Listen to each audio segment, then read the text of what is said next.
They laughed when they poured juice over Emily Sawyer's wheelchair. The disabled girl simply lowered her head. Another day of torment at Lincoln High. No one helped, except Kayla, the new student with haunted eyes and scars no one could see. While the popular kids ruled through fear, and teachers looked away, Kayla recognized a truth others missed. Emily's quiet dignity reflected her own buried pain. 20 minutes after that humiliation, something shifted at Lincoln High. Not with shouting or dramatic confrontation, but with the calm precision of someone who had learned that true power moves in silence. By the time Hunter Mills and his friends realized they'd targeted the wrong girl, it wasn't just Emily rising from invisibility. It was a reckoning that would leave no one unchanged. Just before we get back to it, I'd love to know where you're watching from today, and if you're enjoying these stories, make sure you're subscribed because tomorrow's special episode is one you definitely don't want to miss. The fall sun cast long shadows across Lincoln High's brick facade as Kayla Walker approached the front gates. Her steps were measured and unhurried, bags slung carelessly over one shoulder as her dark eyes scanned the bustling courtyard. Students clustered in familiar groups, their laughter and chatter creating a wall of sound that washed over her without penetration. Kayla's posture radiated a quiet confidence that made several heads turn, but her expression remained neutral, almost detached. She wore simple jeans and a plain navy hoodie that seemed deliberately chosen to attract no attention. Yet there was something in the way she carried herself, shoulders squared, chin slightly lifted, that made people look twice. Group of girls near the entrance whispered as she passed, but Kayla didn't acknowledge them. She'd been the new girl 3 times before. She knew how this worked. "That's the new transfer," one girl murmured. "Heard she's from Chicago." Kayla kept walking, mentally mapping the school layout. New building, same ecosystem. She could already identify the social layers unfolding around her, the loud ones who controlled the space, the middling masses desperate for approval, and the invisible ones hugging the perimeter. She belonged to none of them. Not anymore. On the opposite side of campus, a white van pulled up to the accessible entrance. The vehicle's side door slid open with a mechanical whir, and a middle-aged woman with tired eyes and a kind smile emerged first. She moved to the back of the van, where a ramp slowly descended. "Ready for another day, sweetheart?" Mrs. Sawyer asked as she helped guide her daughter's wheelchair down the ramp. Emily Sawyer nodded, her mousy brown hair falling across her face. She wore a simple cardigan over a floral dress, arranged carefully to cover the contours of her legs. Her backpack hung from the handles of her wheelchair, along with a worn leather art folder. "I've got that test in Baker's class," she said quietly. "You studied all weekend. You'll do great." Her mother squeezed her shoulder. "I'll pick you up at the usual spot at 3:30. Emily nodded again, her fingers adjusting the placement of her folder. "Thanks, Mom." As Mrs. Sawyer drove away, Emily took a deep breath and rolled herself toward the entrance. Students flowed around her like water around a stone. No one meeting. Her eyes, no one offering help with the heavy door. The janitor, Mr. Collins, saw her struggling and held it open. "Morning, Emily." "Morning, Mr. Collins." "Thank you." It was their daily exchange, the only reliable greeting Emily received. Inside, the hallways were a current of motion and noise. Emily navigated the edges, well practiced at avoiding backpacks and careless feet. She'd been at Lincoln High for 3 years now. She knew its rhythms, its blind spots, and most importantly, which hallways to avoid.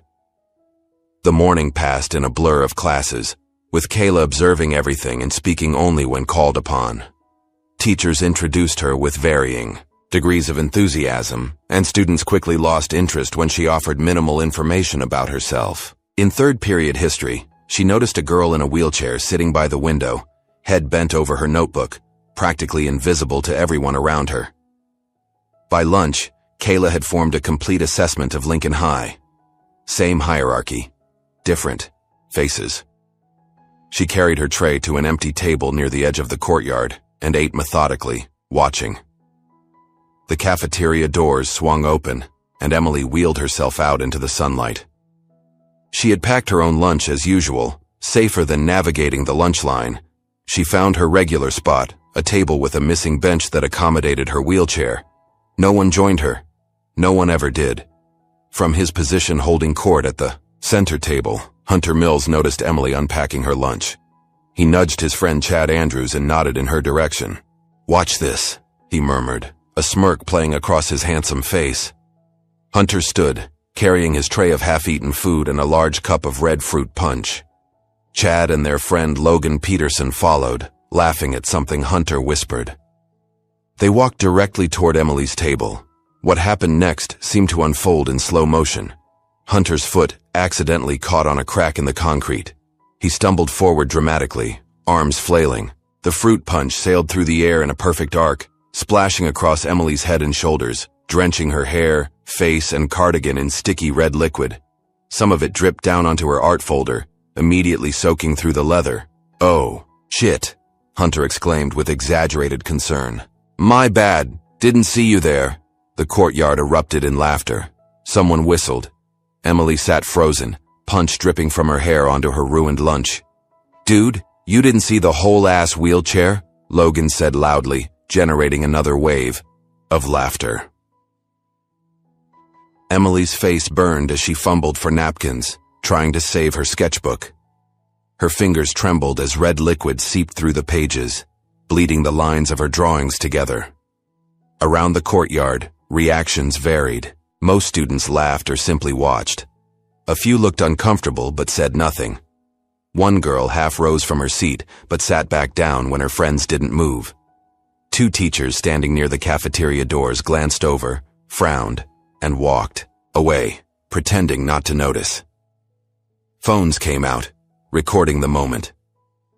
Emily's humiliation was being preserved, shared, expanded. "Here, let me help," Hunter said, grabbing more napkins and making a show of dabbing at Emily's shoulders, making the mess worse while appearing to help. Emily flinched away from his touch. "Please don't," she whispered. "Just trying to help," Hunter said, hands raised in mock surrender. "Not my fault you're always in the way." From her spot at the perimeter, Kayla watched. Her expression remained neutral, but her hands had stopped moving, her sandwich forgotten. Her eyes tracked Hunter as he high-fived his friends, then locked onto his face when he turned in her direction. For a brief moment, their eyes met. Hunter's smile faltered slightly. Something in Kayla's steady gaze made him uncomfortable, though he couldn't say why. He'd never met her before. She was nobody, just the new girl. But Kayla's mind was elsewhere, recognition flickering behind her eyes. She knew his type. She'd seen it before. The memory of another face, another time, hovered at the edge of her consciousness. Hunter turned away first, rejoining his friends with forced laughter. Emily finally managed to gather her things. With punch still dripping from her hair, she wheeled herself toward the nearest bathroom, leaving a faint trail of red droplets on the concrete. The laughter gradually subsided as students returned to their conversations, the entertainment over. Inside the girls' bathroom, Emily locked herself in the accessible stall. She pulled paper towels from her backpack, she always carried extras, and began wiping the sticky liquid from her hair and face. Tears mixed with the punch, creating pale pink tracks down her cheeks. She bit her lip hard to keep from making any sound. The bathroom door opened and closed several times, other girls coming and going. No one asked if she needed help. Emily carefully removed her art folder from her bag. The leather was stained beyond repair, and when she opened it, her heart sank. Her sketches, weeks of work, were ruined. Colors ran together, paper warped and sticky. She leafed through, hoping to salvage something, but each page was worse than the last. With shaking hands, she dropped the entire folder into the bathroom trash. 3 years at Lincoln High had taught her one thing: invisibility was the best defense. Drawing attention only made things worse. By final period, Emily had changed into her gym clothes, the only spare outfit she had. Her hair was pulled back, still slightly damp, but no longer sticky. She kept her eyes down as she rolled into biology class. Kayla was already there, sitting at a lab table alone. She noticed Emily enter, but gave no indication of recognition. Yet her eyes tracked the girl's movements, noting how the other students subtly shifted away, leaving an empty bubble around the wheelchair. After the final bell, Kayla gathered her things slowly, observing how the hallways worked, who moved for whom, which lockers belonged to which social groups. She noticed Emily waiting by the curb, alone in the afternoon sun. Everyone else had clustered in groups or headed to buses and cars. Kayla approached, stopping a respectful distance away. Without a word, she held out a packet of wet wipes. Emily looked up, startled. Her eyes were red-rimmed but dry now. She hesitated, searching Kayla's face for signs of a trick or trap. "They're better than paper towels," Kayla said, her voice low and even. "For sticky stuff." Emily slowly reached out and took the packet. "Thanks." Kayla nodded once, then walked away without another word, leaving Emily staring after her in confusion. That night, Kayla lay on her bed in the small room she'd been given in her uncle's house. The walls were still bare. She hadn't bothered unpacking the few decorations she owned. Why bother? This place was temporary, like all the others. She held her arm up against the dim light, tracing a finger along the thin white scar that ran from her wrist halfway to her elbow. Not deep enough to be dangerous, but enough to be a reminder. In the corner of the room, hanging from her open closet door, a pair of faded boxing gloves swung gently in the breeze from the open window. Kayla closed her eyes, but the images came, anyway. Her brother Andre's face, blood streaming from his nose, eyes wide with shock as the group surrounded him. His voice, calling her name as she screamed for help that never came. The memory fractured, as it always did, into bright shards of pain and regret. She sat up abruptly, breathing hard. 3 years, and it still felt like yesterday. "Not again," she whispered to the empty room. "Not this time." The next morning arrived with overcast skies and the threat of rain. Emily positioned herself at her usual lunch table, this time wearing a plain button-up shirt under a sweater, her hair pulled into a tight ponytail. She had brought only a sandwich today, no art supplies, nothing that couldn't be replaced. Across the courtyard, Hunter and his friends arrived, laughing loudly. Hunter's eyes immediately found Emily, his smile widening as he nudged Chad. "Ready for round 2?" he said, loud enough for nearby tables to hear. Emily didn't look up, but her shoulders tensed, her hands frozen over her lunch. Hunter picked up his water bottle and started walking toward her. But as he passed another table, he jostled someone's elbow, causing a student to spill their drink. It was a minor incident, just enough to distract him. By the time he looked back toward Emily, his moment had passed. Irritated, he returned to his friends. Emily slowly released the breath she'd been holding. She raised her head and looked across the courtyard, somehow knowing exactly where to find Kayla. Their eyes met. No words were exchanged, no acknowledgement given. But something passed between them, a current of understanding, the recognition of shared isolation. The fuse was lit. The following afternoon, Emily wheeled herself toward the south exit, her usual pickup spot. She was surprised to find Kayla leaning against the wall nearby, apparently waiting for someone. For a moment, Emily considered taking a different route, uncertain of this new dynamic. Before she could decide, Kayla spoke without looking at her. "Your wheel's sticky." Emily glanced down and noticed dried red residue on her right wheel, leaving a faint mark on the floor with each rotation. "It's fine," she said quietly. Kayla pushed off from the wall. "No, it's not. It'll gum up the bearing." She knelt down, examining the wheel more closely. "You got cleaning supplies at home?" Emily nodded hesitantly. "The rim's okay, but check the axle tonight. That punch has sugar in it. Sugar attracts ants." Emily stared at her, taken aback by the practical advice. "How do you know about wheelchairs?" Kayla stood, brushing off her jeans. "I don't. I know about bearings." She paused, then added, "My brother had one for a while. Different model." A car horn honked from the curb. Emily's mother. "That's my ride," Emily said, still confused by the interaction. Kayla stepped back, hands in her pockets. See you around. 3 days later, they found themselves alone in the art room during lunch. Emily had returned, finally, with a new sketchbook. Kayla had wandered in looking for a quiet place to eat. You can stay, Emily offered when Kayla turned. To leave. Nobody comes in here during lunch. Kayla hesitated, then took a seat at a table across from Emily. They ate in silence for several minutes. What are you drawing? Kayla eventually asked. Emily turned her sketchbook around. It was a portrait of a senior girl named Melissa, but not as she appeared in real life. In Emily's drawing, Melissa's smile was fractured, her eyes hollow, her perfect hair wild and unkempt. That's really good, Kayla said, studying the image. Dark. I draw what people don't show, Emily explained, her voice gaining confidence. The stuff underneath. She flipped to another page. A boy from their history class. His face half hidden behind a mask of forced laughter, tears visible only in his eyes. You see a lot from that chair, don't you? Kayla observed. Emily nodded. Nobody really looks at me, so I can look at everyone. She hesitated, then turned to a page near the back of her sketchbook. It showed a figure in a wheelchair, clearly Emily, with her head bowed. Standing behind her was another figure, face obscured in shadow, hands outstretched protectively. I drew this last night, Emily said softly. Kayla said nothing, but her jaw tightened almost imperceptibly. Over the next week, Kayla observed the intricate social ecosystem of Lincoln High.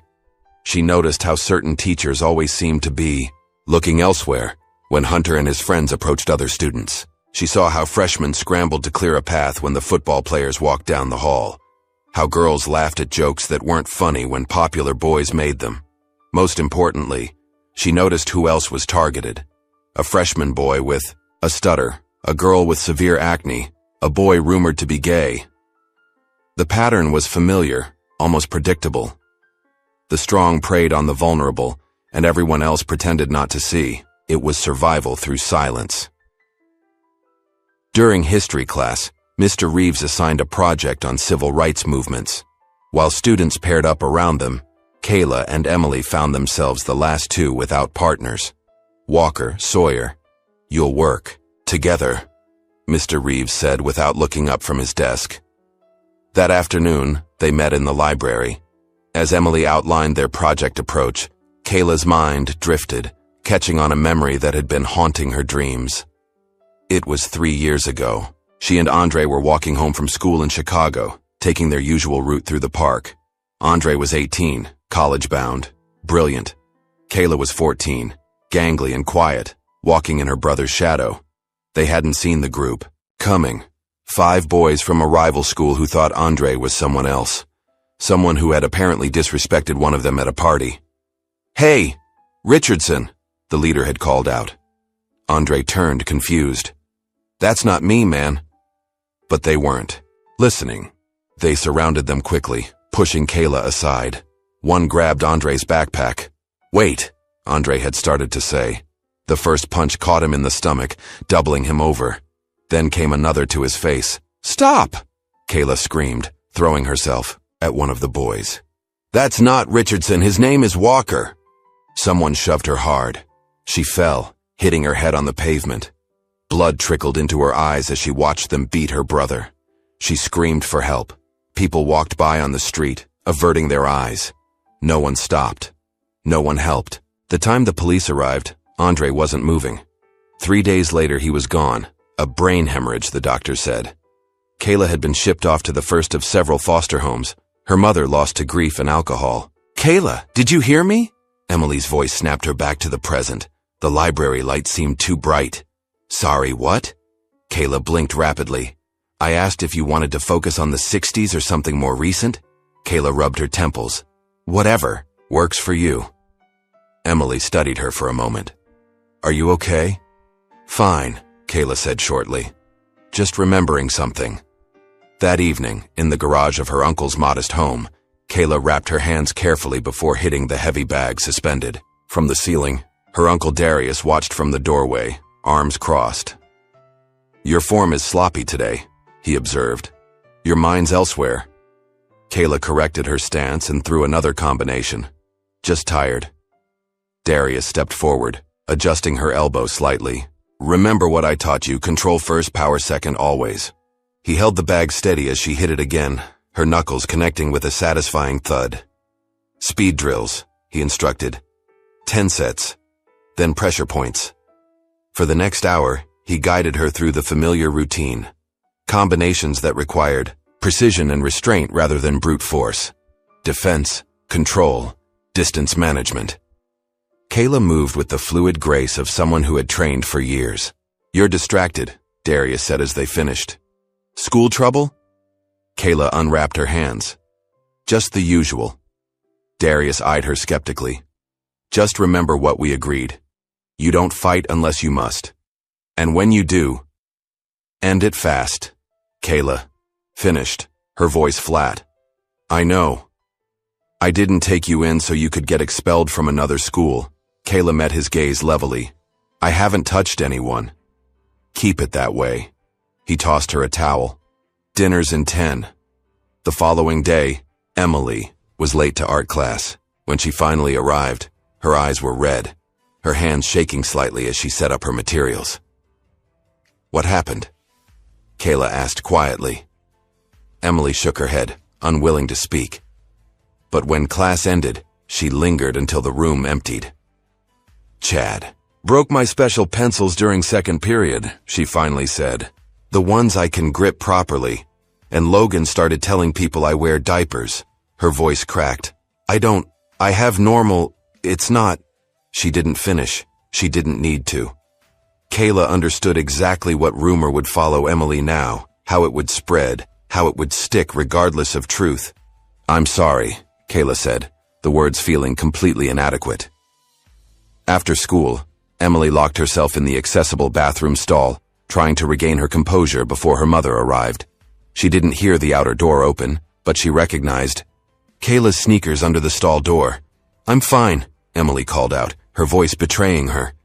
Kayla said nothing, but she didn't leave either. She stood silently by the sinks, offering a presence that somehow made Emily feel less alone. When Emily finally emerged, eyes dry but red-rimmed, Kayla handed her a water bottle without comment. The simple gesture of practical kindness nearly broke Emily's composure again. Thanks, she whispered. That night, long after the school had emptied, a shadow moved across the darkened campus. Security was minimal, one guard who did hourly rounds, predictable as clockwork. Kayla slipped into the gymnasium undetected. In her backpack was a can of black spray paint. She worked quickly and methodically, her movements precise. Across the center of the bleachers in bold, dripping letters, she wrote, "You hurt the wrong one." She left no fingerprints, no evidence of her presence.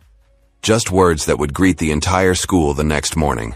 The graffiti caused exactly the stir she had anticipated. Principal Keller called an emergency assembly, his face red with anger as he demanded the responsible party come forward. Teachers watched students for reactions. Students whispered theories to each other. Hunter and his friends laughed it off publicly. But Kayla noticed how Hunter's eyes scanned the crowd, how his laugh seemed forced, how he kept glancing toward the exits. From across the auditorium, Mr. Reeves watched Kayla with a thoughtful expression. When their eyes met, he didn't look away immediately. Instead, he gave her a small, almost imperceptible nod. After the assembly, Emily wheeled herself alongside Kayla as they headed to history class. "It was you, wasn't it?" she asked, her voice barely audible. Kayla didn't answer, but something in her expression confirmed Emily's suspicion. "Don't do anything stupid," Emily warned quietly. "It's not worth it." Kayla stopped walking, turning to face Emily fully. "What's not worth it? Standing up? Fighting back? Because from where I'm standing, letting them hurt you over and over seems pretty stupid." Emily flinched at the harsh words. "You don't understand. Hunter's dad is on the school board. Logan's father is the sheriff. They're untouchable." "No one's untouchable," Kayla replied, her voice cold. "Everyone bleeds." That evening, Kayla sat alone in her bedroom, a small wooden box open on her lap. Inside were newspaper clippings about Andre's death, ruled an accident after the boys. Claimed Andre had attacked them first. There was no justice, no closure, only a case closed too quickly and a family shattered. Beneath the clippings was an old MMA ticket stub, a reminder of the first fight Darius had taken her to, and a torn photograph of her old school in Chicago. At the very bottom lay a small silver medallion on a chain, Andre's St. Christopher medal, given to her by the hospital staff after he died. Kayla closed the box carefully and slid it back under her bed. "Some fights," she whispered to the empty. "Faustoid you finish in silence." Monday morning arrived with a biting autumn chill. Students huddled in the hallways, clutching coffee cups and comparing weekend stories. Kayla moved through the crowd like a ghost, observing everything but drawing no attention to herself. She spotted Chad Matthews at his locker, surrounded by his usual entourage. He was recounting, for what must have been the 20th time, how he'd scored the winning touchdown at Friday's game. His audience provided dutiful laughter at all the right moments. Kayla waited until the warning bell scattered the group. As Chad shouldered his backpack, she approached from his blind spot and leaned casually against the locker next to his. "You're Chad, right?" He turned, surprised, then smiled when he saw her. His eyes moved appreciatively over her face and body. "Yeah, you're the new girl." He leaned in slightly. "Kayla, isn't it?" She nodded, her expression pleasant but unreadable. "I saw you break Emily's pencils last week." The smile froze on his face. "What?" "Her special pencils. The ones with the grip." Kayla's voice remained conversational, almost friendly. "Must have taken some effort. They're designed not to break easily." Chad glanced around, but the hallway had emptied. When he looked back at Kayla, his expression had hardened. "Look, I don't know what you think you saw. I also saw that graffiti in the gym," Kayla continued as if he hadn't spoken. "Pretty scary, right? Someone's obviously pissed off." Chad snorted, regaining his confidence. "That was nothing, just some loser trying to scare people." "Yeah, probably." Kayla straightened up.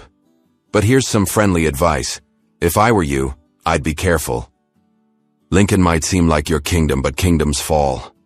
She took a small step closer, her voice dropping. "Do it again, break anything of hers, and you'll lose more than a scholarship." Chad's laugh was forced. "Is that a threat?" "No." Kayla smiled, a cold curving of lips that didn't reach her eyes. "Just physics.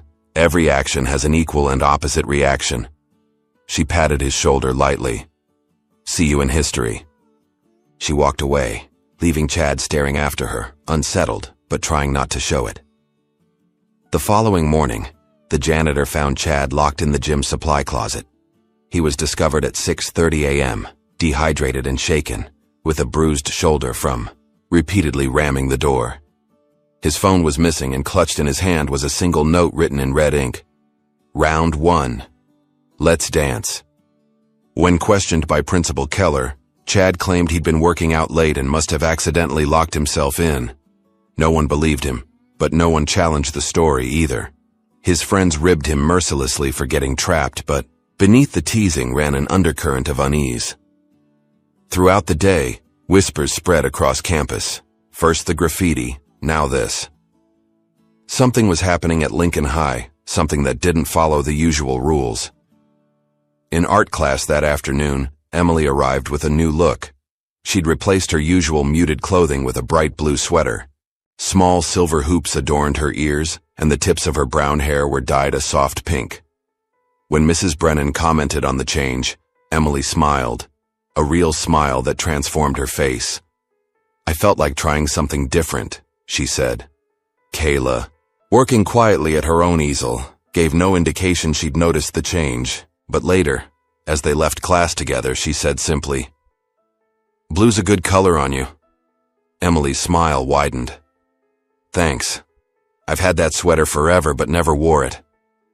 She hesitated, then added, "I'm entering the fall art contest." Kayla raised an eyebrow. "Yeah?" "Yeah." Emily's voice grew stronger. "My therapist says art is how I speak. Maybe it's time people heard me." The next day, A new student joined Hunter's lunch table, Lacey Williams, head cheerleader and daughter of a local business owner. Her blonde hair was always perfectly styled, her makeup flawless, her smile dazzling. She'd been dating a college freshman until recently, but rumors of their breakup had circulated for weeks. When Hunter draped his arm around her shoulders, the social hierarchy of Lincoln High officially shifted. The king had a queen now. At first, Lacey seemed to fit perfectly into Hunter's world. She laughed at his jokes, cheered the loudest at his games, and posted constant photos of them together online. But by the second week, observant students noticed small changes. Lacey's smile sometimes faltered when Hunter mocked other students. She grew quiet when his jokes turned cruel. Once, she walked away entirely when Logan tripped a freshman. One evening, while looking through photos on Hunter's phone, Lacey found a deleted video. Her curiosity piqued. She recovered it using an app and watched in horrified silence as Emily Sawyer was drenched in fruit punch, the camera zooming in on her tearful face as laughter echoed in the background. Hunter's voice narrated the event, with mocking commentary.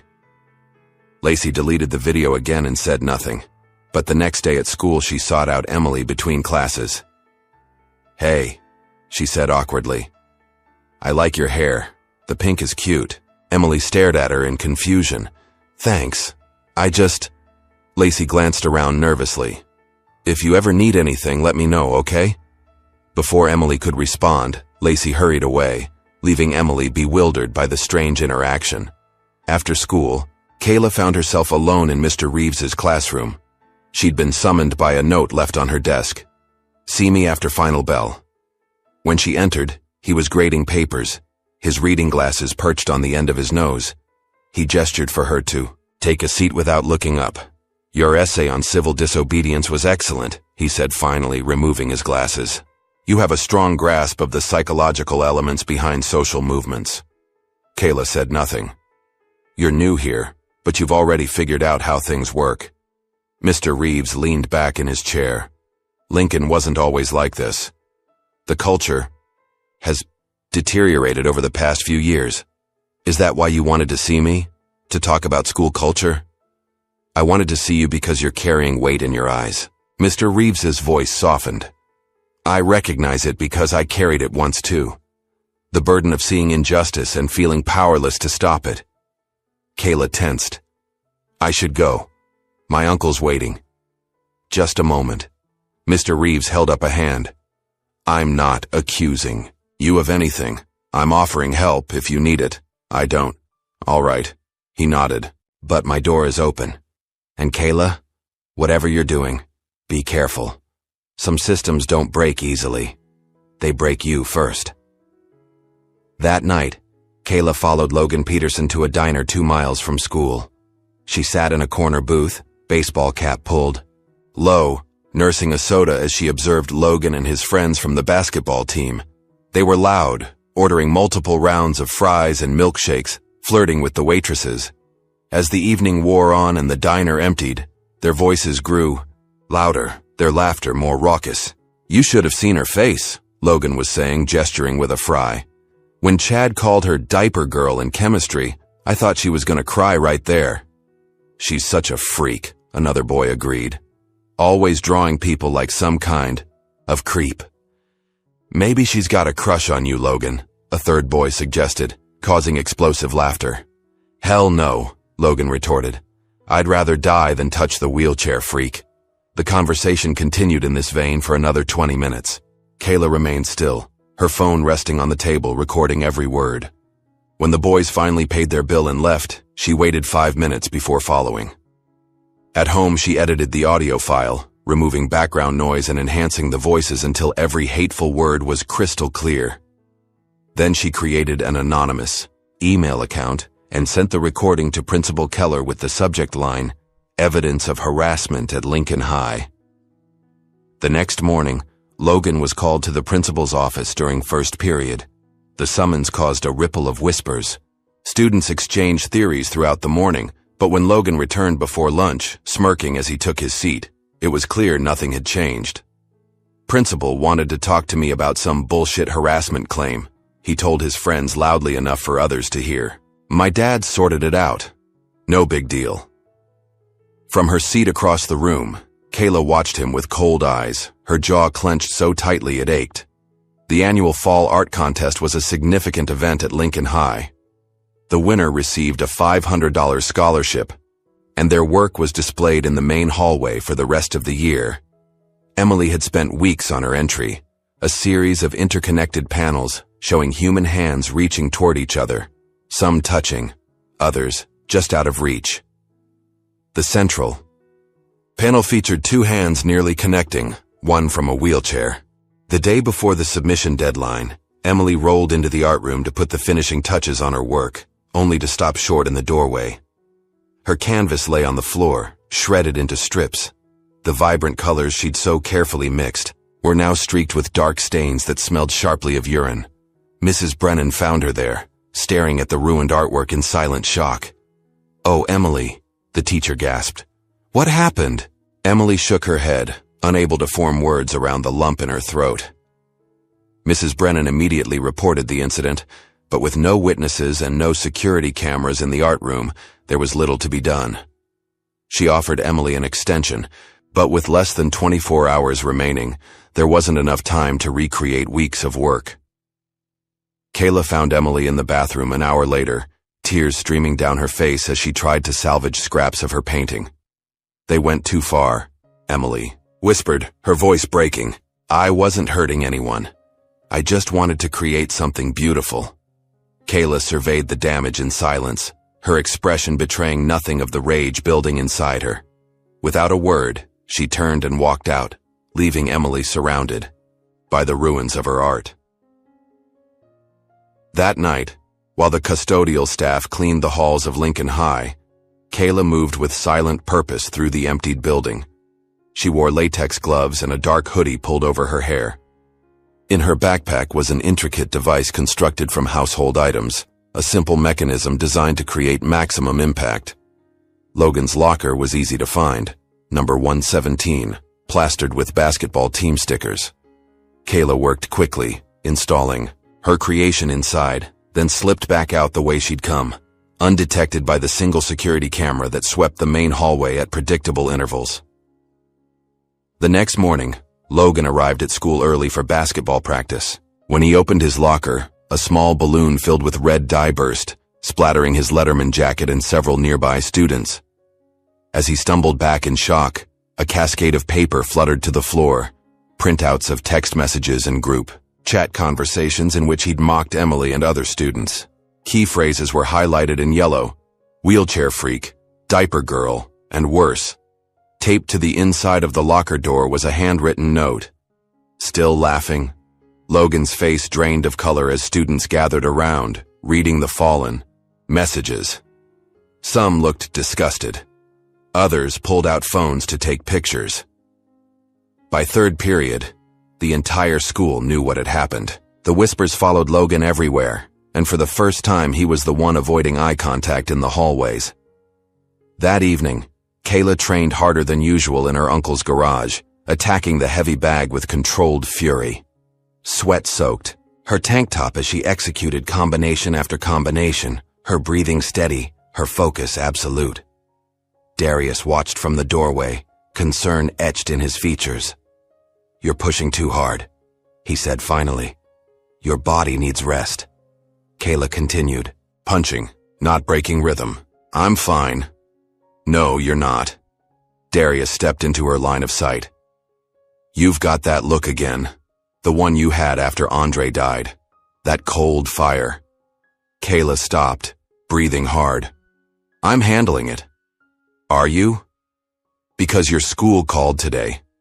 They're noticing changes in your behavior. Less sleep, more aggression." "I said I'm handling it," Kayla snapped. Darius sighed heavily. "This isn't Chicago, Kayla. Whatever's happening, whatever you're planning, remember why I brought you here. You're supposed to teach fear, not become it." Kayla unwrapped her hands slowly, not meeting his eyes. "Some people only understand fear. And what happens after they're afraid of you? What does that solve? You wouldn't understand." "Try me." Darius placed a hand on her shoulder. I lost Andre too, remember? He was my nephew. My blood. For a moment, Kayla seemed about to speak, to share the burden she carried. Then her expression closed again. I need a shower, she said quietly, moving past him toward the door. Darius watched her go, his eyes sad. The fire that consumes your enemies, he murmured, usually burns you too.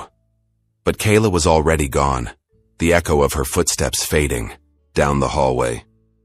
On Monday, Emily rolled into world history class 5 minutes early. She positioned her wheelchair at her usual desk, arranging her textbook and notebook with careful precision. Students filtered in gradually, their usual morning chatter filling the room. When Hunter entered with Chad and Logan, they moved directly to their seats without acknowledging Emily, a welcome change from their typical mocking greetings. The red dye incident had dampened their enthusiasm for public cruelty, at least temporarily. Mr. Reeves began class with his usual dry wit, discussing the fall of the Roman Empire with surprising passion. As he distributed worksheets for group work, Hunter leaned over and flicked Emily's pencil off her desk. Oops, he whispered, his smile malicious. Butterfingers. Emily stared at the pencil on the floor just out of her reach. Then something shifted in her expression. She raised her hand. Mr. Reeves? The teacher looked up. Yes, Emily? Hunter just knocked my pencil on the floor deliberately. Her voice was clear and steady, louder than she'd ever spoken in class. And I'd like it replaced since it's my adaptive pencil from occupational therapy. The classroom went silent. Students turned to stare, shocked by the direct accusation. Hunter's face flushed. I didn't touch her stupid pencil. Yes, you did. Emily continued, her gaze unwavering. Just like you destroyed my art contest entry and poured fruit punch on me in the cafeteria. Mr. Reeves set down his papers. Hunter, is this true? She's lying, Hunter insisted, but his voice lacked conviction. She probably dropped it herself. I can't drop things backward, Emily pointed out. Physics doesn't work that way. A few students snickered. Across the room, Kayla watched the exchange with quiet intensity. Hunter, pick up the pencil and give Emily a new one from my desk, Mr. Reeves directed. And see me after class. Hunter glared at Emily as he retrieved her pencil, then slammed a new one on her desk. For the rest of the period, tension hung in the air like static electricity. When the bell rang, students hurried out, eager to spread the news that Emily Sawyer had finally fought back. In the hallway, Kayla caught up with Emily. That was brave, she said quietly. Emily's hands trembled slightly as she adjusted her backpack. I thought I was going to throw up. But you didn't. A small smile touched Emily's lips. No, I didn't. Later that afternoon, Kayla intercepted Lacey. Outside the gym as cheerleading practice ended. Can we talk? Kayla asked without preamble. Lacey glanced around nervously. About what? Hunter. Lacey's perfect posture stiffened. What about him? You know what he is, Kayla said bluntly. You've seen it. Lacey fidgeted with her gym bag strap. I don't know what you're talking about. The video of Emily. The one with the punch. You found it on his phone. Lacey's eyes widened. How did you... Doesn't matter. What matters is what you're going to do about it. What can I do? He's Hunter Mills. His dad practically owns half the school board. That doesn't make him untouchable. Kayla's expression softened slightly. You seem like a decent person, Lacey. Do you really want to be with someone? Who hurts people for fun? Lacey bit her lip, tears threatening. It's complicated. No, it's not. Kayla stepped closer. It's actually really simple. You either stand with people like Emily, or you stand with people who torture her. There's no middle ground. She walked away, leaving Lacey alone with her thoughts. That night, Lacey sat cross-legged on her bed, scrolling through Hunter's text messages. She had his password. He'd given it to her as a show of trust when they first started dating. What? It seemed romantic, then now felt like a burden as she uncovered layer after layer of cruelty. There were group chats dedicated to mocking specific students, videos of pranks that went beyond teasing into deliberate humiliation, screenshots of private messages obtained through deception and shared for mockery. Most disturbing were the conversations about students who had left Lincoln High, kids who had transferred suddenly or stopped attending altogether. In one thread, Hunter and Logan joked about a boy named Justin who had moved away last year. "No one misses that loser," Hunter had written. "Bet he's still crying about his backpack in the toilet." Lacey's research extended beyond Hunter's phone. She created a timeline of incidents, noting patterns. The targets were always vulnerable in some way, isolated, different, or already struggling. The attacks escalated when victims showed signs of breaking. And most telling of all, the behaviors had only worsened over time, with adults consistently looking the other way. By midnight, Lacey had compiled dozens of screenshots, organized by victim. She saved everything to a secure cloud folder, then deleted all traces of her search from her devices. Her hands shook as she set her phone down. For the first time in her high school career, Lacey Williams, the perpetually pleasant, never controversial cheerleader, was taking a stand. The following day, Kayla found a note tucked into her history textbook. In neat, bubbly handwriting it read, "I have everything. What do we do now? L." After school, they met behind the bleachers. Lacey looked different somehow, her usual perfect appearance slightly disheveled, dark circles under her eyes suggesting a sleepless night. "There's more than I thought," she said without greeting. "It's not just Emily. It's been going on for years." Kayla nodded. "I figured as much. There was a boy 2 years ago, Justin Alvarez. He transferred to another district suddenly. According to these texts, Hunter and his friends bullied him mercilessly, stole his clothes during gym, destroyed his assignments, filled his backpack with toilet water. Was that all?" Lacey hesitated. "No, there's something else, something worse." She unlocked her phone and showed Kayla a particular conversation. His sister confirmed it last night. Justin tried to kill himself after he left Lincoln. He's okay now, but he was hospitalized for weeks. Kayla's expression hardened as she read the messages. "Did you keep copies of everything?" "Yes. Multiple backups." "Good." Kayla handed the phone back. "Excellent work, Lacey." Lacey seemed surprised by the praise. "What do we do with it?" "First, we need to understand how deep this goes. The boys are protected because the adults let them be protected. We need to know who's covering up what." Later that week, Mr. Reeves requested a meeting with Principal Keller. He brought with him a folder containing evidence Lacey had anonymously shared. Screenshots, dates, victim names. "This is a serious pattern of harassment," Reeves argued, spreading the papers across Keller's desk. "Multiple students over multiple years." Principal Keller, a balding man with perpetually loosened ties, barely glanced at the documents. "These are just text messages between teenagers. Kids talk trash. It doesn't mean anything." "One of these kids attempted suicide, Jim." Keller waved a dismissive hand. "That happened after he left our school. We have no evidence it was related to anything that occurred here." "Are you serious right now? We have screenshots of Hunter Mills literally telling his friends they drove Justin to leave." "Screenshots can be manipulated, and even if they are legitimate, this is normal teenage boy behavior." Keller leaned back in his chair. "Boys will be boys, Tom. They're just letting off steam." Reeves stared at him in disbelief. "What about Emily? Sawyer, the art vandalism, the physical harassment? Is that just letting off steam too?" "No one saw who damaged that art project." Keller's tone grew sharper. "And frankly, I'm starting to wonder why you're so invested in this. You seem to have a particular interest in targeting our star athletes."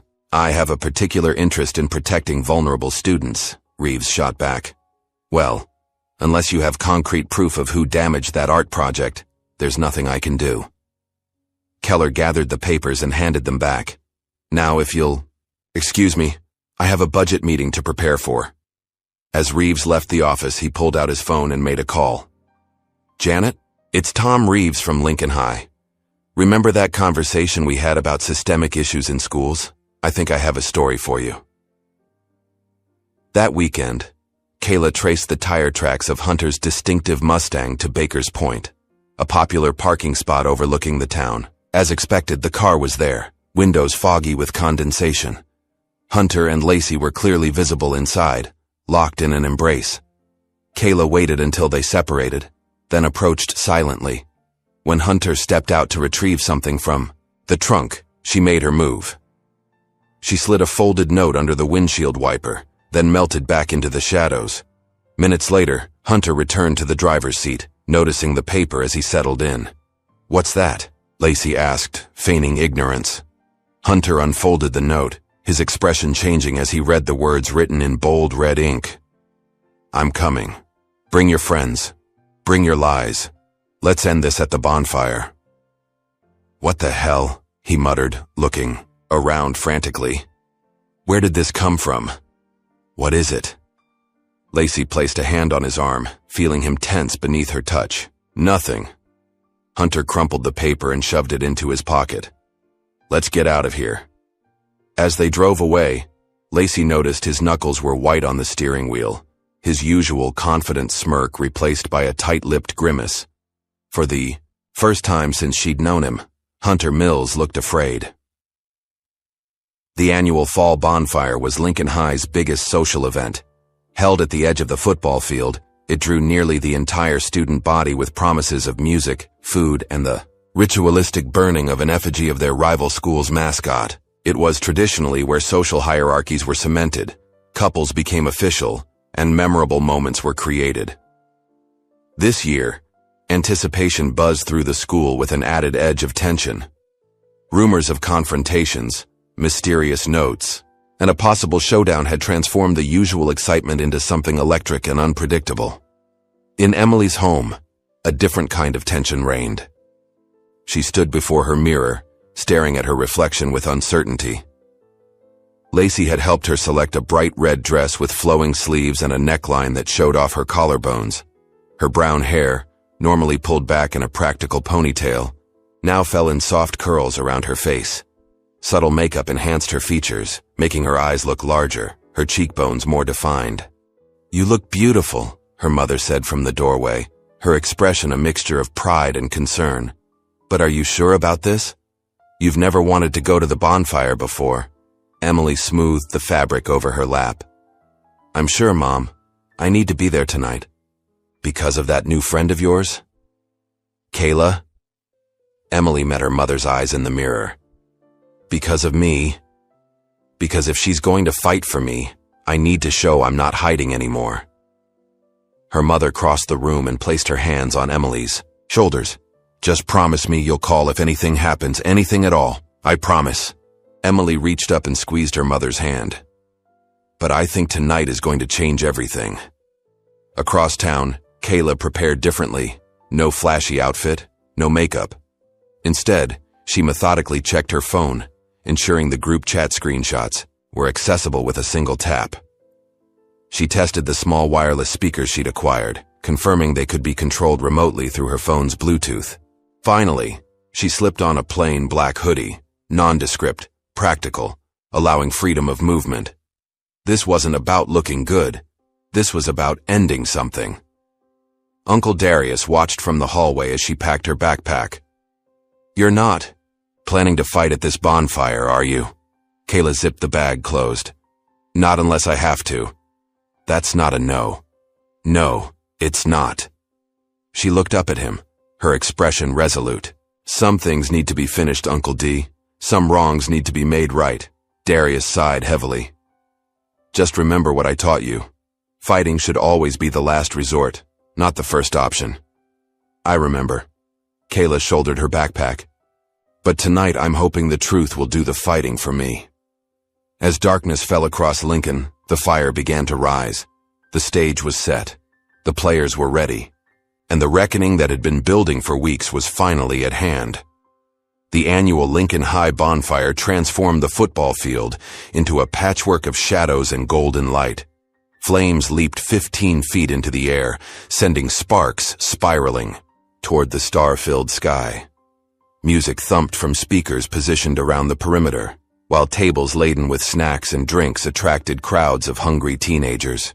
Students clustered in their usual social groupings, athletes near the front, showing off for underclassmen, band kids keeping rhythm with the music, honor students discussing college applications with forced casualness. The ritual was as familiar as the changing seasons, yet something felt different tonight. An undercurrent of tension rippled through the crowd as students glanced repeatedly toward the parking lot, waiting for certain arrivals. Hunter, Chad, and Logan stood near the drinks table, their usual boisterous energy notably subdued. Hunter's eyes continually scanned the crowd, his jaw tight. Chad kept checking his phone, while Logan nursed a cup of punch without his typical swagger. "Relax," Chad muttered. "It's probably just someone messing with us." "Yeah? Like someone messed with you in the supply closet?" Hunter snapped. "Like someone rigged Logan's locker to explode?" "We don't know it's the same person," Logan argued, but his voice lacked conviction. Hunter tossed his empty cup into the fire. "It has to be that new girl, Kayla." "She's got no proof of anything," Chad insisted. "And even if she did, who'd believe? Her over us?" Hunter didn't look convinced. "Where's Lacey? She should have been here by now." As if on cue, a ripple of whispers spread through the crowd near the field entrance. Students stepped aside, creating a path for a vision in red that moved steadily toward the bonfire's glow. Emily Sawyer rolled forward in her wheelchair, transformed. Her red dress caught the firelight, making her appear to be wrapped in flame. Her hair fell in glossy curls, and her usually downcast eyes now met the stares of her peers with unwavering directness. She navigated through the crowd with quiet dignity, stopping only when she reached the inner circle near the fire. The whispers intensified. Students pointed discreetly, nudging each other in disbelief. "Is that Emily? She looks different. Who did her makeup? She's actually pretty." Emily heard the comments but didn't acknowledge them. She positioned her wheelchair at a perfect angle to view both the fire and the three boys who had tormented her for years. When she caught Hunter's eyes, she didn't flinch away as she once would have. Instead, she held his gaze until he looked down first. From the shadows beyond the fire's reach, Kayla watched. Her black hoodie rendered her nearly invisible against the darkness of the trees. Her eyes scanned methodically, tracking movements, monitoring positions, checking the wireless speakers she'd hidden earlier that day beneath the DJ table and near the refreshment stand. She wasn't there for a fistfight. She was there for justice, delivered with surgical precision. The bonfire reached its peak as Lacey arrived, not at Hunter's side as expected, but alone. She moved through the crowd with purpose, her cheerleader's smile replaced by grim determination. She wore a simple blue dress, her blonde hair pulled back in a no-nonsense ponytail. Without acknowledging Hunter's attempts to catch her attention, Lacey walked directly to the small stage where the DJ had set up. She whispered something to him, and he reluctantly handed over the microphone. The music faded. Conversation stuttered to a halt as Lacey tapped the mic, creating a sharp feedback that cut through the night air. "Hey everyone," she began, her voice steady despite the tremor in her hands. "Before we burn the West Side Warrior, I wanted to thank our amazing football team for their dedication this season." Relief visibly washed over Hunter's face. This was normal, expected. Lacey playing her role as supportive girlfriend. "Especially," Lacey continued, pulling her phone from her pocket, "I want to highlight the leadership of our captain, Hunter Mills."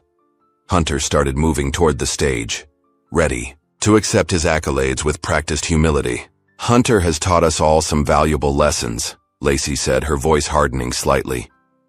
"About power, about consequences, and about what happens when no one speaks up."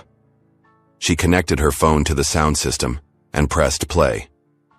Logan's voice suddenly boomed across the field. You should have seen her face when Chad called her diaper girl in chemistry. Another voice, clearly Hunter's. "We should steal her wheelchair next. Leave her crawling on the floor like a baby." Chad, laughing. "Remember when we destroyed her art project? She cried for like an hour in the bathroom." The crowd froze in collective shock. Hunter lunged for the stage, but several football players, equally stunned by the revelations, blocked his path instinctively. "Turn it off!" he shouted, his face contorted with rage and embarrassment. Before Lacey could respond, the audio switched to a different recording, this one playing simultaneously through the main speakers and the hidden wireless units Kayla had positioned earlier. How many had to bleed before anyone cared? The voice was Kayla's, clear and measured, cutting through the chaos. Students turned in confusion, trying to locate the source. Lacey stepped away from the mic, moving deliberately to stand beside Emily's wheelchair. She placed a hand on the other girl's shoulder in a gesture of solidarity that rippled through the stunned audience. From the darkness emerged Kayla, walking slowly into the firelight. The crowd parted automatically, creating a path directly toward Hunter, Chad, and Logan. Her expression was calm, almost detached as she surveyed the scene she had orchestrated. When she spoke, her voice carried without effort, silencing the murmurs that had begun to swell. "You hurt her because you thought no one would stand with her," Kayla said, addressing Hunter directly. "But you forgot. People like you are loud, until someone makes you quiet." Hunter's face flushed dark with fury. "You think anyone's going to believe this setup? Do you know who my father is?" "I don't care who your father is," Kayla replied evenly. "I care what you did, what you all did." Hunter lunged forward suddenly, using his height and weight to intimidate as he'd done countless times before. "You don't know what you're messing with, new girl." Kayla didn't retreat. She shifted her weight almost imperceptibly, then caught Hunter's wrist as he reached to shove her. With a fluid motion that appeared almost effortless, she used his own momentum to flip him onto the ground. The crowd gasped collectively. Hunter Mills, star quarterback and untouchable king of Lincoln High, lay sprawled in the dirt at the feet of a girl half his size. Kayla stepped back, keeping her hands open and visible. She wasn't gloating, wasn't escalating. She had made her point and was now turning to leave. "Crazy bitch!" Logan shouted, charging at her from behind. What happened next occurred so quickly that many students later disagreed about the precise sequence of events. All anyone knew for certain was that Logan attacked, Kayla defended, and within seconds, Logan was on his knees, clutching his wrist as tears of pain sprang to his eyes. Kayla hadn't thrown a single punch. She had simply neutralized the threat, with practiced efficiency. In the distance, police sirens wailed. Someone, likely a concerned parent chaperone, had called 911 at the first sign of confrontation. As blue and red lights flashed at the edge of the field, students scattered in different directions. But something unexpected happened as the police approached. Instead of running, several students moved forward, phones extended. "Officers, you need to see this," a junior girl called out, showing a screen displaying the group chat screenshots. "They've been bullying kids for years." Another student approached with their own evidence. "I have video of them destroying Emily's art project. I was too scared to say anything before." A senior boy stepped forward. "Justin Alvarez was my friend.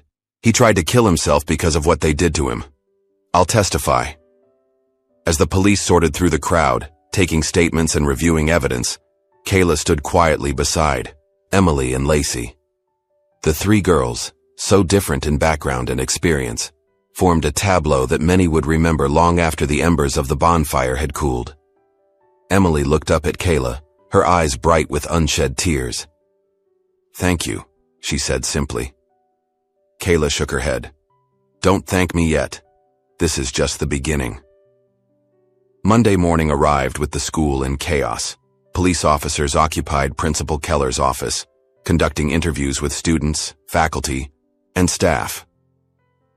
Yellow police tape cordoned off sections of the hallway where students had opened their phones to show authorities the evidence they'd been too frightened to share before. Kayla sat calmly in a small conference room, answering questions. With straightforward precision, yes, she had recorded the conversation at the diner. No, she hadn't physically harmed Chad in the supply closet. She had simply locked the door and taken his phone to prevent him calling for help. Yes, she had defensive training. No, she had not initiated physical contact with either Hunter or Logan. Down the hall, Emily shared her own story.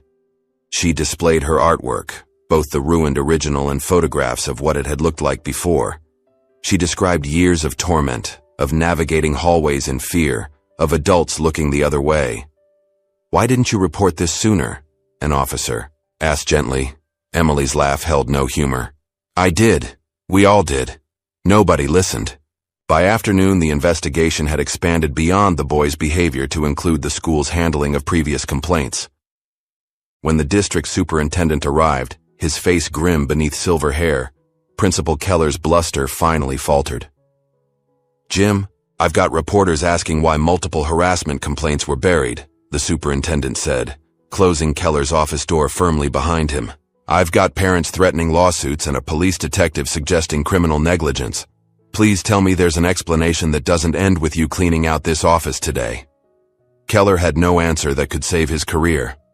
While the official investigation unfolded at school, Kayla pursued her own resolution. She tracked down Justin Alvarez's younger sister, Megan, who still attended Lincoln High as a sophomore. They met at a coffee shop off campus, away from the swirling rumors and speculation. "I never knew the full story," Kayla said after introducing herself. "Just that he was bullied before he left." Megan stared into her untouched hot chocolate. "It started in freshman year. Hunter and his friends targeted him because he wore a leg brace after surgery. Called him gimpy, stole his crutches, tripped him in the cafeteria." Her voice hardened. "Sound familiar?" "Very." "After his cast came off, they wouldn't stop. It was like they'd found the perfect victim and couldn't give it up. They'd follow him into bathrooms, dump water on him during tests, steal his clothes. During gym," Megan's hands trembled slightly, "my parents complained, multiple times. Nothing changed. So you moved? We thought a fresh start would help, but the damage was done. 2 weeks after starting his new school, Justin took all his medication at once." Tears spilled down Megan's cheeks. "He survived, thank God, but he's never been the same." Kayla reached across the table and took Megan's hand. "I'm so sorry." "Why?" Megan asked suddenly. "Why did you get involved? You didn't even know Emily or Justin." Kayla was silent for a long moment, then slowly rolled up her sleeve to reveal the thin scar on her forearm. "My brother was killed 3 years ago," she said quietly. "Not by bullies, by a case of mistaken identity. 5 boys jumped him thinking he was someone else. I was there, I saw it happen." "That's awful," Megan whispered. "What was worse was that people walked by. They saw what was happening and kept going. Nobody helped. Nobody cared." Kayla traced the scar with her fingertip. "When I saw what was happening to Emily, I couldn't be one of those people again. I couldn't just walk by." They cried together then, sharing the grief of siblings damaged by others' cruelty. The next day, the school newspaper published a special edition. The headline read, "Pattern of Abuse Uncovered at Lincoln High." Beneath it was a student journalist's deep dive into Kayla's background, her brother's death in Chicago, her time in foster care, and most dramatically, footage from underground MMA fights she had participated in a year earlier. The revelation split the student body. Some saw Kayla as a dangerous vigilante who had brought violence into their school. Others viewed her as a necessary force of justice in a system that had repeatedly failed its most vulnerable members. The hallways buzzed with debate until Uncle Darius arrived, requesting an opportunity to address the school. In the crowded gymnasium, he stood tall and dignified, his voice carrying to every corner without a microphone. "My niece came to me broken after watching her brother die," he began, silencing the whispers immediately. "She was angry, hurt, and lost. She blamed herself for not being able to save him." Darius scanned the assembled faces, his expression solemn. "I taught her to fight not so she could hurt others, but so she would never feel that helpless again. I taught her control, discipline, respect. She didn't come to your school looking for trouble. She found it and refused to look away, like too many of you have been doing for years." From her seat in the front row, Kayla watched her uncle defend her with a lump in her throat. She had expected him to be angry, disappointed. Instead, he stood as her champion, bearing witness to her pain and her purpose. "She didn't fight to hurt," Darius concluded. "She fought because nobody else would." The day after Darius's speech, a photograph appeared on social media. It showed Emily in her red dress from the bonfire, flanked by Lacey and Kayla. The three girls stared directly into the camera, their expressions resolute and unapologetic. The caption read simply, "Stand with them." The image spread rapidly beyond Lincoln High, catching the attention of disability rights advocates who reached out to Emily about featuring her story and artwork in an upcoming accessibility exhibition. Suddenly, the quiet girl who had been invisible for years was being seen and heard on a national platform. Hunter's father, Richard Mills, attempted damage control through his usual channels. He called in favors, threatened to withhold donations, reminded people of his influence. But when a regional journalist questioned him about previous incidents he had helped cover up, including paying for Justin Alvarez's family to relocate rather than addressing his son's behavior, Richard Mills went uncharacteristically silent. Despite growing public support, the school district felt compelled to enforce its zero-tolerance policy on physical altercations. Kayla received a 2-week suspension for her involvement in the bonfire incident, though the administration privately acknowledged that her actions had likely prevented further harm. Students protested the decision by wearing black hoodies with "Stand with Kayla" written across the back. Mr. Reeves submitted his resignation in solidarity, stating he could no longer work in a system that punished those who protected the vulnerable, while enabling those who harmed them. On her final day before suspension, Kayla found Emily waiting by her locker. The hallway was empty, classes having already started. "Why me?" Emily asked without preamble. "Out of all the kids they've hurt, why did you choose to help me?" Kayla closed her locker slowly. "Because when my brother died, no one stood up. Not even me, not really." Her voice caught slightly. "I needed to believe someone still could." Emily's eyes filled with tears. "I was so scared for so long, I thought it would never end." "I know. My mom wants to meet you, to thank you properly." Kayla smiled, a real smile that softened her entire face. "I'd like that." Emily hesitated, then opened her arms. Kayla stepped forward and they embraced for the first time, the barrier between them finally broken. As the 2 weeks of Kayla's suspension passed, the media spotlight on Lincoln High gradually dimmed. Reporters moved on to other stories, other scandals. Principal Keller resigned, citing personal reasons. Hunter, Chad, and Logan received in-school suspensions while awaiting disciplinary hearings. Their previous untouchable status evaporated. But, inside the school, something fundamental had shifted. The silence was broken. Other victims began to come forward with their stories, emboldened by Emily's courage and Kayla's actions. Students who had previously been bystanders found their voices, refusing to enable cruelty through their silence. Reckoning had begun. Messy, painful, but necessary. And in the midst of it all, Kayla walked the hallways again, no longer hiding in shadows, no longer alone in her fight. The game had changed, and there was no going back. Spring arrived at Lincoln, high with fresh paint on the walls and new policies in the student handbook. The interim principal, Dr. Elaine Foster, had spent her first months implementing restorative justice practices and mandatory sensitivity training for faculty and staff. Posters promoting inclusivity and anti-bullying messages replaced the faded sports championship banners in the main hallway. But the most striking change was visible in the art display case near the front entrance. There, illuminated by carefully positioned lights, hung Emily Sawyer's new series of paintings titled, "Watch Me Roll." The collection depicted wheelchair users in moments of power and beauty, racing, dancing, creating, living. The centerpiece showed a girl in a red dress, her face lifted toward a night sky where stars formed the words, "Still Rising." Emily stood, or rather, sat, at the center of this transformation. Her art had caught the attention of a disability rights blogger, which led to features in several online magazines and eventually an interview on a popular podcast about accessibility in education. "My wheelchair isn't a limitation," she told the host, her voice steady and clear. "It's part of who I am. The real limitation was other people's perception, their inability to see me as a complete person." The podcast went viral, shared by disability advocates and educators across the country. Emily's inbox filled with messages from other disabled teens thanking her for giving voice to their experiences. A university art program reached out about a scholarship opportunity for the following year. At school, Emily no longer ate lunch alone. A rotating group of students now joined her table, drawn by her quiet confidence and sharp observations. The pink in her hair had become a full rainbow of colors, and her wardrobe had expanded to include bold patterns and statement jewelry.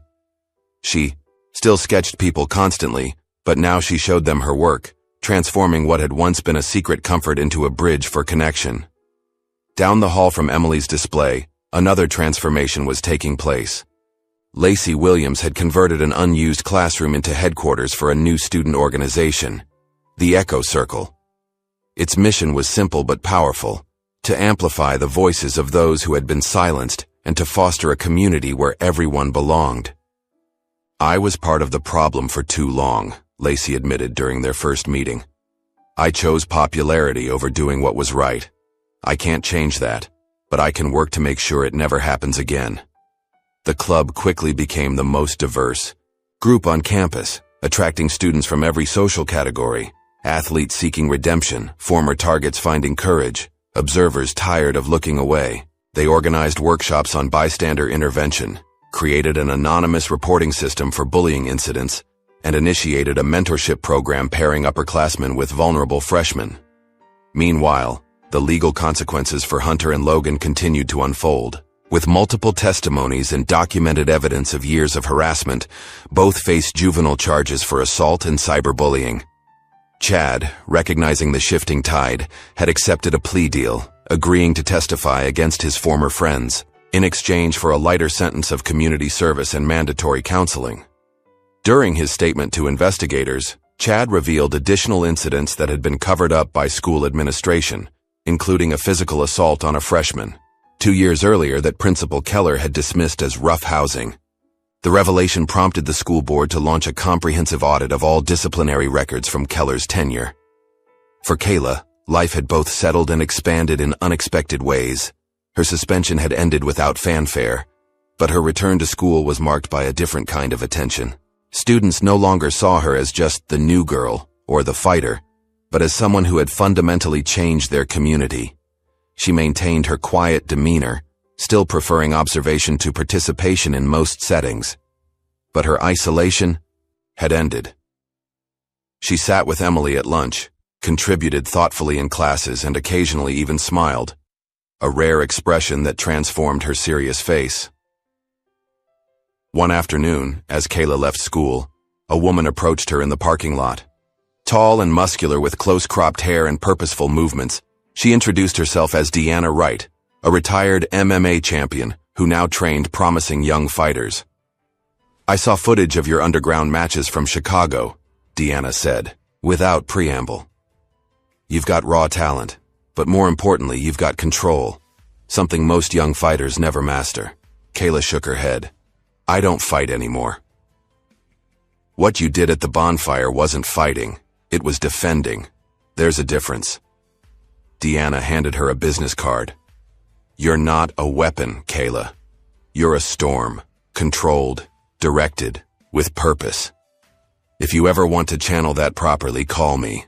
Kayla slipped the card into her pocket without comment, but later that night, she took it out again, running her fingers over the embossed lettering as she considered possibilities she hadn't allowed herself to imagine before. Across town, another doctor was opening. Mr. Reeves, after his principled resignation from Lincoln High, had redirected his energies into creating a weekend mentorship program for at-risk youth. Using personal savings and a small grant from a local foundation, he rented a storefront space and transformed it into The Corner, part study hall, part community center, part safe haven. When he called Kayla to offer her a position as an assistant instructor, she accepted immediately. "I need someone who understands these kids," Reeves explained as he showed her around the modest space. "Someone who knows what it feels like to fight back, and the price that comes with it." 3 times a week after school, Kayla worked with middle schoolers who reminded her painfully of herself 3 years earlier, angry, hurting, looking for somewhere to belong. She taught them basic self-defense, not as a means of aggression, but as a path to confidence and security. More importantly, she listened to their stories, offering the acknowledgement she had once desperately needed. "You don't have to fight with your fists," she told them. "Sometimes the bravest fight is using your voice when everyone else is silent." As spring progressed, Emily faced a decision she never thought she'd have to make: whether to forgive one of her tormentors. Chad Andrews had requested a meeting through his counselor, wanting to apologize face-to-face as part of his rehabilitation program. After considerable thought and consultation with her therapist, Emily agreed to meet him at a local cafe, with her mother seated at a nearby table. Chad arrived early, nervous and diminished without his usual pack of followers. When Emily rolled in, he stood awkwardly, unsure of proper etiquette. "You can sit," she said simply, positioning her wheelchair across from him. "Thank you for agreeing to see me," Chad began, his voice breaking slightly. "I know you didn't have to." "I didn't," Emily agreed. "So make it worth my time." Chad nodded, swallowing hard. "I'm sorry, Emily, not just for the pencils or the fruit punch, but for all of it. For years of making your life hell, for laughing when Hunter targeted you, for pretending I didn't see you hurting." Tears filled his eyes. "There's no excuse. I was weak and cruel, and I'll regret it forever." Emily studied him for a long moment. "Why did you do it?" "Because it was easier than standing up to Hunter. Because it felt good to have power over someone, when I felt powerless everywhere else." He wiped his eyes roughly. "But mostly because I never really saw you as a person. You were just a target. Something to make jokes about. And now I see what I did. I see you." He met her gaze directly. "I'm in therapy now. I'm learning about why I did those things, how to be better." Emily nodded slowly. "I accept your apology, Chad. I even forgive you because holding on to anger would only hurt me more." Her expression hardened slightly. "But know this, if you ever hurt someone again, if you ever stand by while someone else does, I won't be kind next time." It was the moment Emily fully claimed her power, not through art or words, but through the choice to offer mercy from a position of strength rather than fear. That evening, as Kayla trained with Uncle Darius in their garage, she noticed him watching her with an unusual intensity. "What?" she asked between combinations. Darius lowered the pads he'd been holding. "I'm proud of you, kid." The simple statement caught her off guard. "For what?" "For finding a better way to fight." He sat heavily on a nearby bench. "When Andre died, I thought I'd lost you both. You were so angry, so broken. I taught you to box because I needed to give you something to hold on to. I was afraid of what would happen if I didn't." Kayla stripped off her gloves, uncertain how to respond to this sudden vulnerability from her usually stoic uncle. "I'm sorry I couldn't protect you better after it happened," Darius continued, his voice rough with emotion. "Sorry I couldn't keep you out of those foster homes. Sorry I couldn't find you sooner." "Uncle D, let me finish." He took a deep breath. "What you did at that school, standing up for that girl, facing those boys, it was brave. But what you're doing now, helping those kids at Reeves's place, that's the real fight. That's what Andre would have wanted for you." For the first time since her brother's death, Kayla allowed herself to cry freely in front of someone else. Darius pulled her into a tight hug, his own tears falling silently as years of shared grief finally found release. As the school year drew to a close, Lincoln High held its annual Spring Awards ceremony. The auditorium buzzed with excitement as students and parents filled the seats. On stage, a row of chairs awaited the recipients of various academic and extracurricular honors. Dr. Foster presented Emily with the Artistic Achievement Award for her Watch Me Roll series, which had brought national attention to the school. The audience erupted in genuine applause as Emily accepted the plaque, briefly sharing how art had become her voice when words failed. Lacey received recognition for student leadership, her work with the Echo Circle having transformed the social climate of Lincoln High. She dedicated her award to those who found the courage to speak and those who finally listened. As the ceremony continued, Kayla sat quietly in the back row. She expected nothing. Her contributions had been too controversial, too complex for formal acknowledgement. She was there only to support her friends. But after the official awards concluded, a group of students approached the stage. Their leader, a sophomore named Marcus, who had once been targeted by Hunter's crew, carried a small wooden plaque. "We have one more presentation," he announced, his voice echoing through the suddenly quiet auditorium. "This isn't an official school award. It's from us, the students." Dr. Foster, surprised but intrigued, stepped aside. "Kayla Walker," Marcus called. "Would you come up here, please?" Stunned, Kayla hesitated before making her way to the stage. The plaque Marcus handed her was handcrafted, carved with the simple words, "To the storm who protected the quiet." "You showed us that standing up isn't always loud," Marcus said. "Loud, enough for everyone to hear. Sometimes it's just refusing to look away when others suffer. Thank you for seeing us." Kayla, never comfortable with attention, managed a brief nod of acknowledgement before returning to her seat, the unexpected token of appreciation clutched tightly in her hands. The following week, construction crews arrived at Lincoln High to install a brand new wheelchair ramp at the main entrance, a project Emily had requested in her freshman year, but had been repeatedly denied due to budget constraints. The funding came from a community accessibility grant, started with seed money donated anonymously in Kayla's name. On the last day of school, Emily presented Kayla with a gift, a leather-bound sketchbook filled with drawings she had created. Throughout the year, each page captured Kayla in various moments, focused in class, laughing with Emily, teaching at the corner, sitting alone beneath a tree. "You've been drawing me all this time?" Kayla asked, turning the pages with care. "I draw what matters," Emily replied simply. At the back of the sketchbook, Emily had written a final message. "You didn't just stand. You made the rest of us rise." Summer arrived with golden mornings and lingering twilights.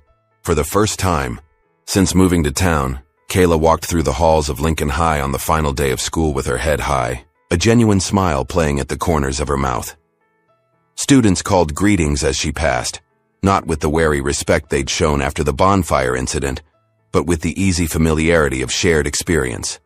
A freshman girl shyly asked Kayla to sign her yearbook. A senior boy thanked her for helping his sister at the corner. Small moments of connection that would have seemed impossible months earlier. In the courtyard, Kayla spotted Emily surrounded by a group of friends, her wheelchair decorated with colorful streamers for the last day celebration. Emily's laugh carried across the space, uninhibited, joyful, free in a way Kayla had never heard before. This, she thought, was what winning actually looked like. The school year concluded with an assembly where Emily delivered a speech that would later be shared thousands of times online. Courage isn't about standing up. Sometimes it's about letting someone help you rise. As she spoke, her eyes found Kayla in the audience, acknowledging the journey they had taken together from isolation to community. "We talk about fighting bullying as if it's a war," Emily continued, her voice steady and clear.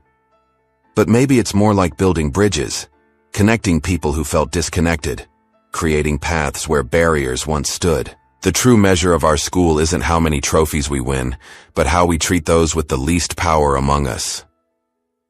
The following week, Hunter Mills appeared in juvenile court for sentencing. The judge, unswayed by character references from football coaches and family friends, delivered a ruling that sent ripples through the community: 100 hours of community service, mandatory counseling, a restraining order keeping him away from his victims, and, most significantly, a ban from participating in college football. For his freshman year, Emily attended the sentencing with her mother and Kayla. As Hunter was led from the courtroom, his cocky facade finally cracked. His shoulders slumped with the weight of actual consequences, his eyes downcast instead of challenging. Emily watched without malice or satisfaction, only a quiet acknowledgement that justice, however imperfect, had finally been served. Later that month, Kayla received an unexpected opportunity. Deanna Wright called with news that a prestigious teen MMA training program in Atlanta had reviewed Kayla's unofficial matches and wanted to offer her a partial scholarship for their summer intensive. "It's legitimate," Deanna explained. "Safe, Regulated, focused on discipline and skill rather than just winning. You'd train with some of the best coaches in the country. Kayla hesitated. I'd have to leave town for 2 months. Yes. I have responsibilities here.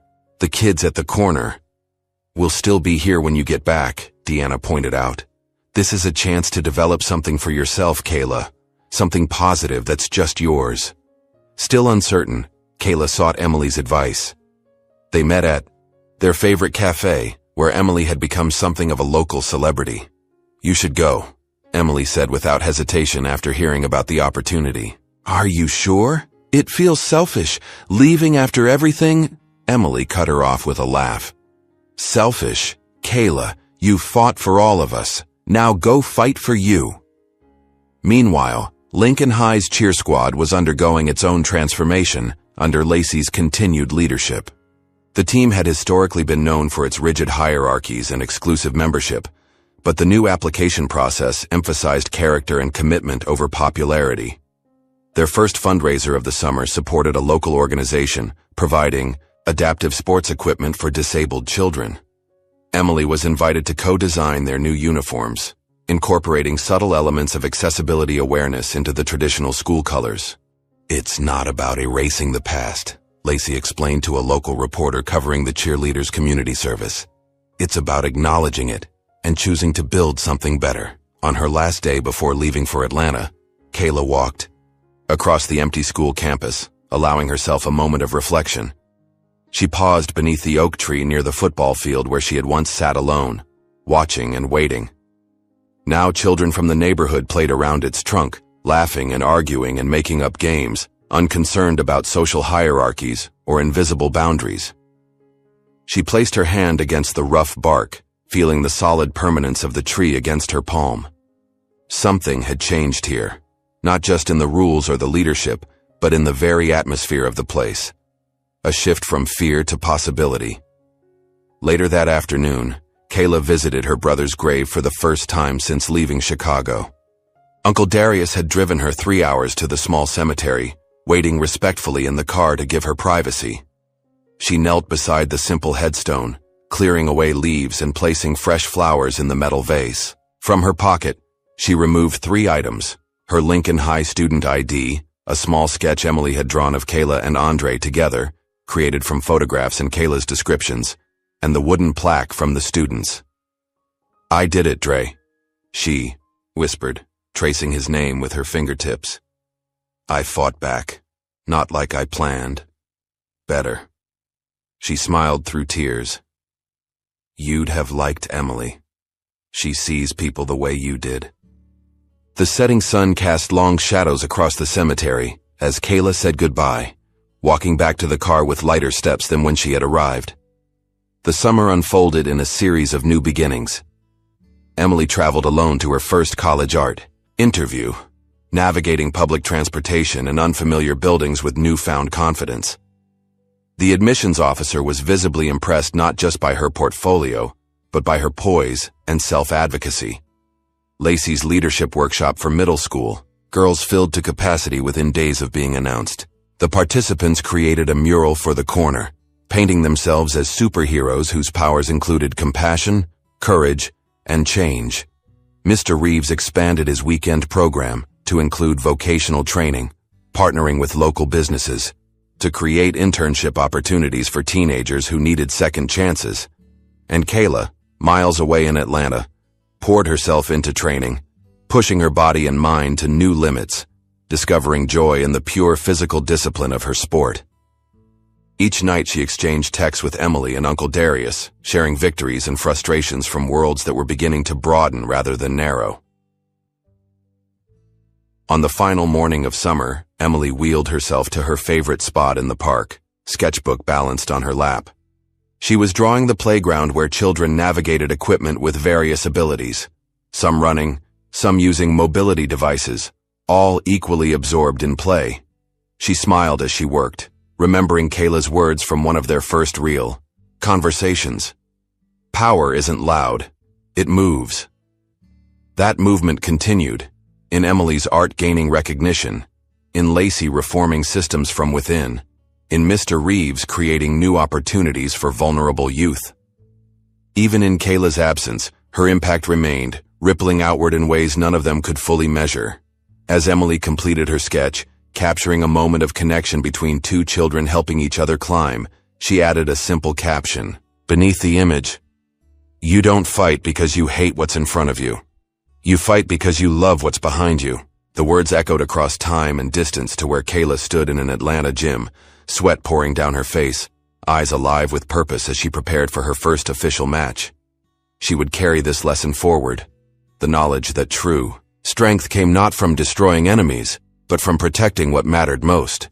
And what mattered, they had all discovered, was the courage to see each other clearly and the determination to create a world where everyone could rise.